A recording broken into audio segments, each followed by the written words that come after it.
ओम श्री दुर्गा देवी नमः। एकादशो अध्याय। देवताओं द्वारा देवी की स्तुति तथा देवी द्वारा देवताओं को वरदान। मैं भुवनेश्वरी देवी का ध्यान करता हूँ। उनके श्रीअंगों की आभा प्रभात काल के सूर्य के समान है और मस्तक पर चंद्रमा का मुकुट है। वे उभरे हुए स्तनों और 3 नेत्रों से युक्त हैं। उनके मुख पर मुस्कान की छटा छाई रहती है और हाथों में वरद अंकुश पास एवं अभय मुद्रा शोभा पाते हैं।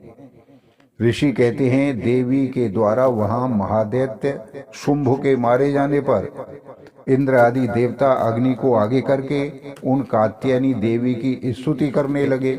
उस समय अभीष्ट की प्राप्ति होने से उनके मुख कमल दमक उठे थे और उनके प्रकाश से दिशाएं भी जगमगा उठी थी। देवता बोले, शरणागत की पीड़ा दूर करने वाली देवी, हम पर प्रसन्न हो जाओ। संपूर्ण जगत की माता प्रसन्न हो। विश्वेश्वरी, विश्व की रक्षा करो। देवी, तुम ही चराचर जगत की अधीश्वरी हो। तुम इस जगत का एकमात्र आधार हो, क्योंकि पृथ्वी रूप में तुम्हारी ही स्थिति है। हे देवी, तुम्हारा पराक्रम अलंघनीय है। तुम ही जल रूप में स्थित होकर संपूर्ण जगत को तृप्त करती हो। तुम अनंत बल संपन्न वैष्णवी शक्ति हो। इस विश्व की कारणभूता परामाया हो। देवी, तुमने इस समस्त जगत को मोहित कर रखा है।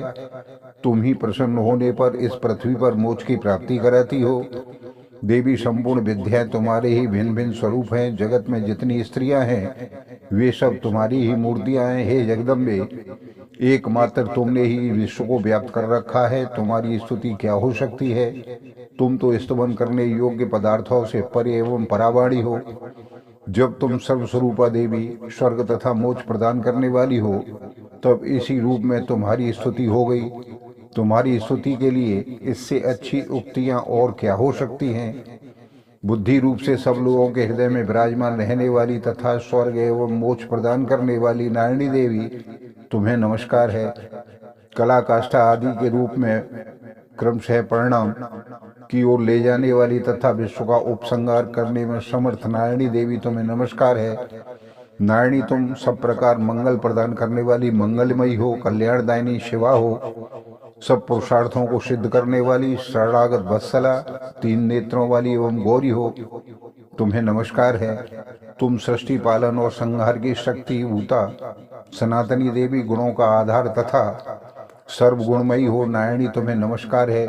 शरण में आए हुए दीनों एवं पीड़ितों की रक्षा में संलग्न रहने वाली तथा सभी प्रकार की पीड़ाओं को दूर करने वाली नारायणी देवी, तुम्हें नमस्कार है।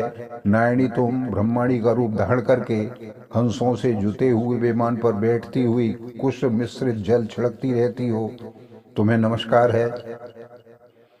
माहेश्वरी रूप में त्रिशूल, चंद्रमा एवं सर्प को धारण करने वाली तथा महान वृषभ की पीठ पर बैठने वाली नारायणी देवी, तुम्हें नमस्कार है। मोरों और मुर्गों से घिरी हुई रहने के कारण तथा महाशक्ति धारण करने वाली कौमारी रूप धारणी निष्पापे नारायणी, तुम्हें नमस्कार है। शंख, चक्र, गदा और सारंग धनुष रूप उत्तम आयुधों को धारण करने वाली वैष्णवी शक्ति रूपा नारायणी, तुम प्रसन्न हो। तुम्हें नमस्कार है। हाथ में भयानक महाचक्र लिए और दाढ़ों पर धरती को उठाए 12 ही रूप धारणी कल्याणमयी नारायणी देवी, तुम्हें नमस्कार है। भयंकर न्याय रूप से दैत्यों के वध के लिए उद्योग करने वाली तथा त्रिभुवन की रक्षा में संलग्न रहने वाली नारायणी देवी, तुम्हें नमस्कार है। मस्तक पर किरीट और हाथों में महावज्र धारण करने वाली, सहस्त्र नेत्रों के कारण उदीप्त दिखाई देने वाली और वृत्तासुर के प्राणों का अपहरण करने वाली इंद्र शक्ति रूपा नारायणी देवी, तुम्हें नमस्कार है।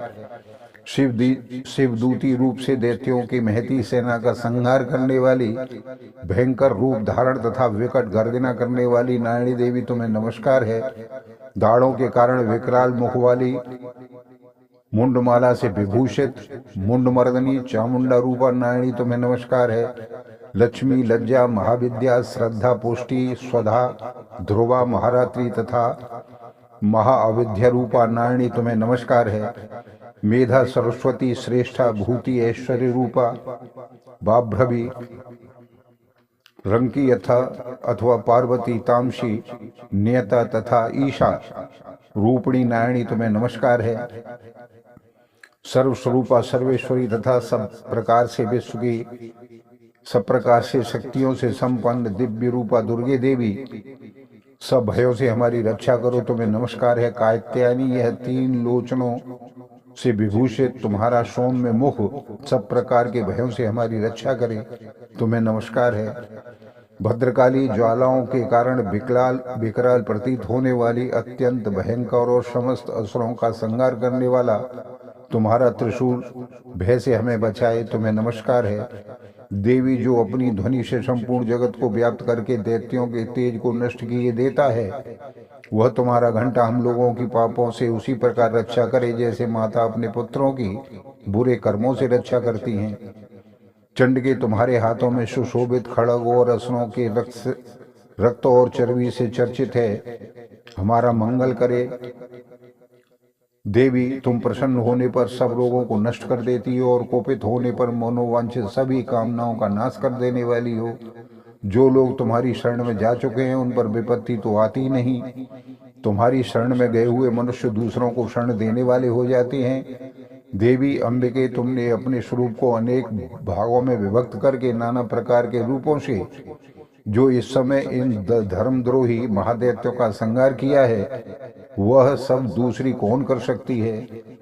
विद्याओं में ज्ञान को प्रकाशित करने वाली, शास्त्रों में तथा आदि वाक्य वेदों में तुम्हारे सिवा और किसका वर्णन है, तथा तुमको छोड़कर दूसरी कौन सी ऐसी शक्ति है जो इस विश्व को अज्ञान में घोर अंधकार से परिपूर्ण ममतामयी रूप घड़े से निरंतर भटका रही हो, घड़े में निरंतर भटका रही हो।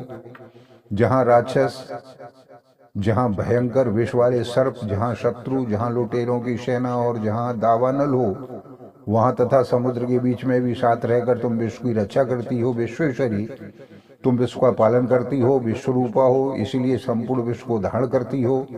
तुम भगवान विश्वनाथ की भी वंदनीय हो। जो लोग भक्ति पूर्वक तुम्हारे सामने मस्तक झुकाते हैं, वे संपूर्ण विश्व को आश्रय देने वाले हो जाते हैं। देवी, प्रसन्न हो जाओ। जैसे इस समय असुरों का वध करके तुमने शीघ्र ही हमारी रक्षा की है, उसी प्रकार सदा हमें शत्रुओं के भय से बचाना। संपूर्ण जगत का पाप नष्ट कर दो और उत्पात एवं पापों के फलस्वरूप प्राप्त होने वाले महामारी आदि बड़े बड़े उपद्रवों को शीघ्र ही दूर कर दो। विश्व की पीड़ा दूर करने वाली देवी, हम तुम्हारे चरणों में पड़े हुए हैं, हम पर प्रसन्न हो जाओ। त्रिलोक निवासियों की पूजनीय परमेश्वरी, सब लोगों को वरदान दो।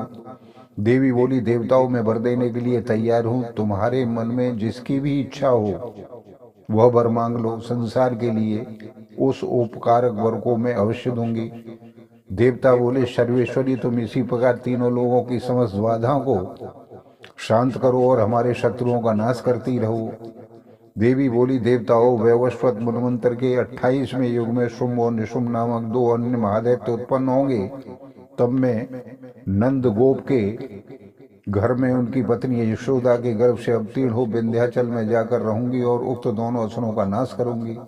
फिर अत्यंत भयंकर रूप से पृथ्वी पर अवतार ले मैं वे प्रचित नाम वाले दानवों का वध करूंगी। उस भयंकर महादैत्य को भक्षण करते समय मेरे दांत अनार के फूल की भांति लाल हो जाएंगे। तब स्वर्ग में देवता और मृत्युलोक में मनुष्य सदा मेरी स्तुति करते हुए मुझे रक्त दंतका कहेंगे।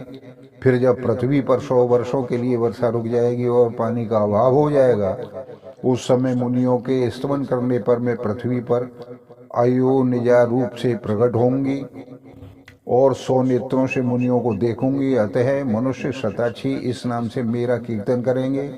देवता उस समय अपनी शरीर से उत्पन्न हुए शाकों द्वारा समस्त संसार का भरण पोषण करूंगी। जब तक वर्षा नहीं होगी तब तक मैं शाक और शाक ही सबके प्राणों की रक्षा करेंगे। ऐसा करने के कारण पृथ्वी पर शाकंभरी नाम से मेरी ख्याति होगी। उसी अवतार में मैं दुर्गम नामक महादैत्य का वध भी करूंगी। इससे मेरा नाम दुर्गा देवी के नाम से प्रसिद्ध होगा। फिर मैं जब भीम रूप धारण करके मुनियों की रक्षा के लिए हिमालय पर्वत पर रहने वाले राक्षसों का भक्षण करूंगी, उस समय सब मुनि भक्ति से नतमस्तक होकर मेरी स्तुति करेंगे। तब मेरा नाम भीमा देवी के नाम से विख्यात होगा। जब अरुण नामक दैत्य 3 लोकों में भारी उपद्रव मचाएगा, तब मैं 3 लोकों की हित करने के लिए 6 पैरों वाले असंख्य भ्रमरों का रूप धारण करके महादैत्य का वध करूंगी। उस समय सभी लोग भ्रामरी के नाम से चारों ओर मेरी स्तुति करेंगे। इस प्रकार जब जब संसार में दानवी बाधा उपस्थित होगी तब तब अवतार लेकर मैं महाशत्रुओं का संहार करूंगी। इस प्रकार मार्कंडेय पुराण में सर्वाणिक मनवंतर की कथा के अंतर्गत देवी महात्म्य में देवी स्तुति नामक 11वां अध्याय पूरा हुआ। ओम श्री दुर्गा देवी नमः।